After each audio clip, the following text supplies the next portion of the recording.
I've just been thinking a lot about community, partly because our friend Ryan here was had coffee with me this morning. We were talking about this, and I was at a funeral for a family friend yesterday and had some other conversations earlier in the week of really thinking about what is community. And I'm so curious to know from you all, like, what does community mean to you? Where are we finding community?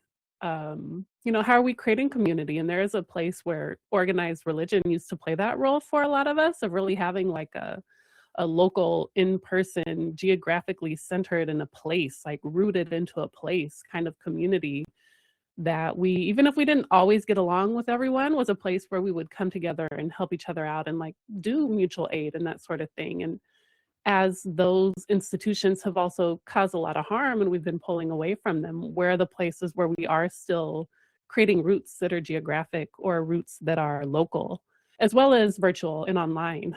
Um, and I was just thinking about, the difference between affinity and community, right? So we have affinity, and the internet and the virtual world has given us so many really meaningful, incredible opportunities for building affinity spaces and connecting with people who might share experiences where we, in our geographic isolated locations, feel like we're the only one.